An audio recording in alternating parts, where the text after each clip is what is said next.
Jeigu jūs norite pasakyti tai, kad kaip tik prancūzų artilerija pradėjo pirmosius šūvius.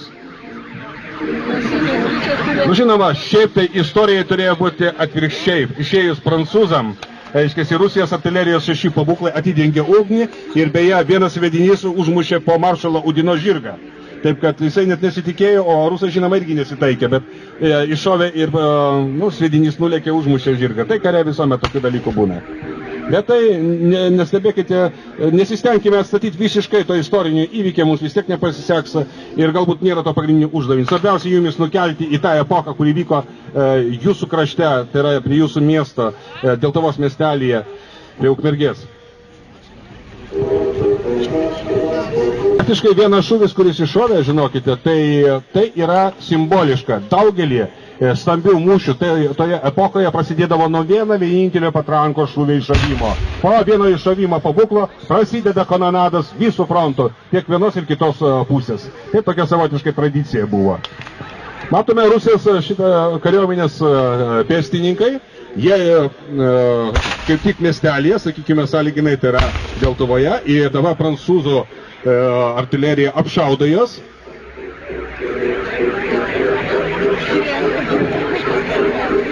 Pasibėkite, pasižiūrėkite, kaip pasislėpia rusų kariai, laukia būtent rezervę, laukia įsakymo pajudėti į priekį.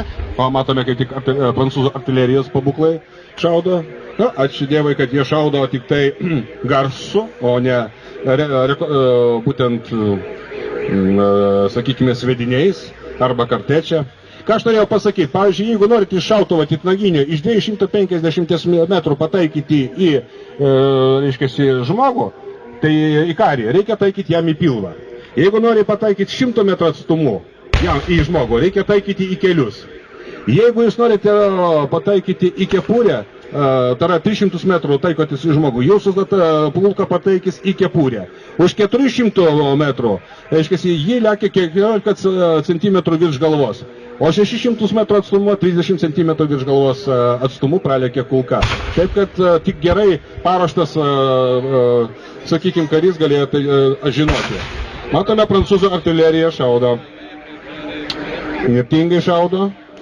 Kaip visuomet apšaudimas vyksta. Turiu minti, kad mūšio metu geras, sakykime, karys, kuris jau ne pirmi metai kariauja, jisai praktiškai laisvai į minutę užtaisydavo nuo 4, o kartais net iki 12 gvardijoje esantis kariai užtaisydavo šautuvą kulkų. Tai savotiškai tikrai įdomus atvejis. Beje, nežinau kaip kitur, bet man teko skaityti, kada lietuviai įsikūpindavo, kad į caro kariuomenę nebeimto. Ir prieš 821 metų sukilimus praktiškai vyrai prašydavo žmonų, kad išmuštų priekinius dantis, tam, kad negalėtų paimti rekrutus. Nes tais laikais prieš užtaisant šautuvą reikėdavo atsikasti papirinį patroną. Žinoma, priekinį danties vieno ir kito kai neturi, žinoma, tu jau patroną atkasti nebegali. Ir tokiu būdu vyrai saugodavo žmoną savo šeimoje.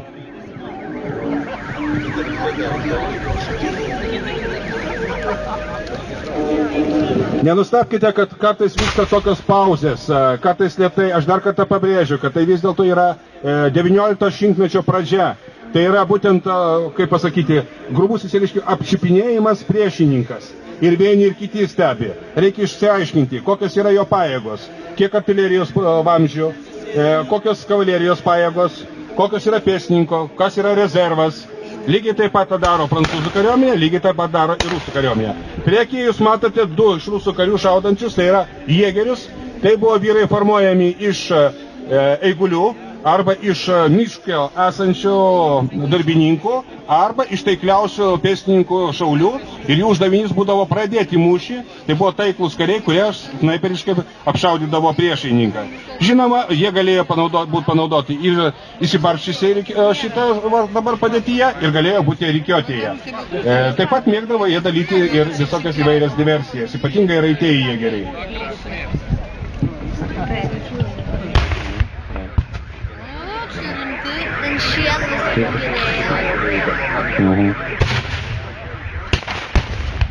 Matome kaip tik sviediniai krentantis ir sprokstantis Deltuvos miestelėje. Prancūzų sviediniai. Rusų kariuomenės matosi, rezervas truputėlį atsitraukęs, matosi labai aktyvi ugnis yra prancūzų ir nenorėdami prarasti daugiau aukų, savaime aišku, truputėlį atitraukė ir reikia pasakyti tai, kad tuo laikotarpiu tiek vienos ir kitos kariuomenės karininkai puikiai žinojo galimybės, kiek gali šautuvas pasiekti, kiek gali artilerijos sviedinys pasiekti ir savaime aišku stengdavosi atitraukti karius tiek, kad jos nesužeistų sviediniai, kartečia arba, sakykime, skeveldras. Turbūt klausimas daugelį galvoja, kas tai yra dakartečia ir taip toliau. Savaime aišku, kad susidaryti įvaizdį truputėlį reikėtų pasakyti apie pabūklus. Galbūt kalbėsime apie 12 pūdų patranką ir populiarėjo 4 pūdų patranką. Girdime kaip tik signalą, trimitą. Sunku pasakyti, man atrodo, lyg tai prancūzai duoda signalą kažkokį rimtą.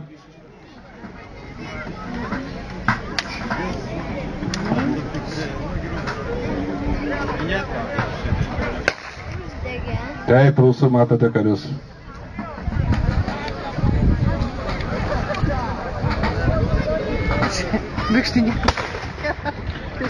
Sunku žygiuoti, todėl kad aukšta žolė ir tai yra labai gerai, todėl kad tai yra ne parado aikštė, padaryta taip, kaip būdavo anksčiau.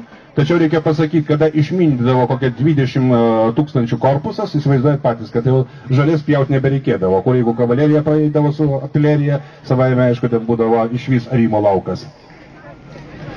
Deltuvos miestelis dega. Pagal istoriją praktiškai ne visas jis sudegė, vienas kitas namas.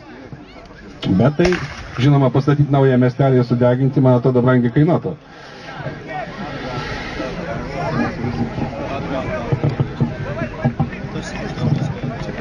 Pakol kas matau vykstantis tik tai aktyvus susišaudymas tarp artilerijos ir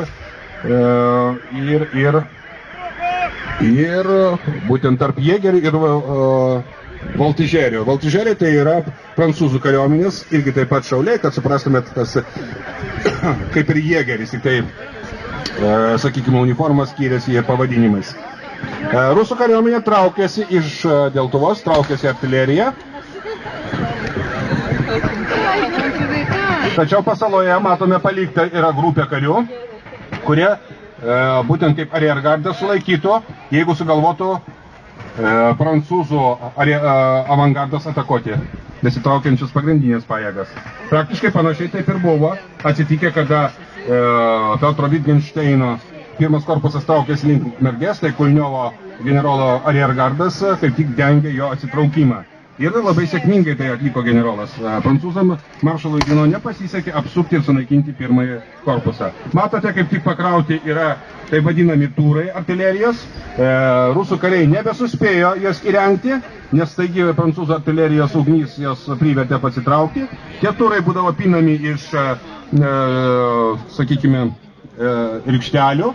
Daugiausiai tai karklai ir savaime aišku, ten būdavo įpilamas smėlis arba šiaip kažkokia tai, sakykime, dažniausiai būdavo smėlis. Tam, kad sprogimo metu sulaikyto tam tikrą bent jau amortizaciją, tai yra tą patį smūgį nesužeisto tarnybą.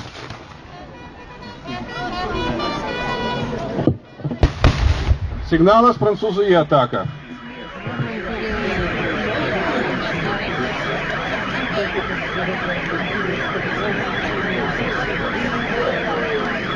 Tai, matyt, atskiri voltižerių daliniai.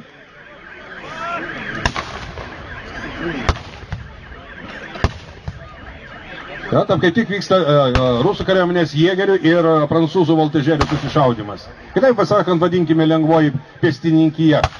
Tarp vienos ir kitos eina vyksta.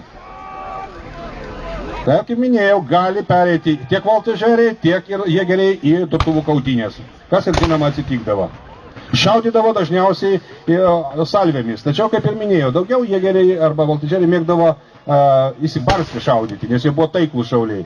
Bet reikalai esant, pagal komandą, reikalavimą, žinoma, jie reikiodavosi, kaip ir minėjau, kaip ir pėstininkų daliniai. Žinoma, ten, kuris vienas bėgioja ir fotografuoja, 19 amžiuje, žinoma, to nebuvo, bet mes atleisim jam.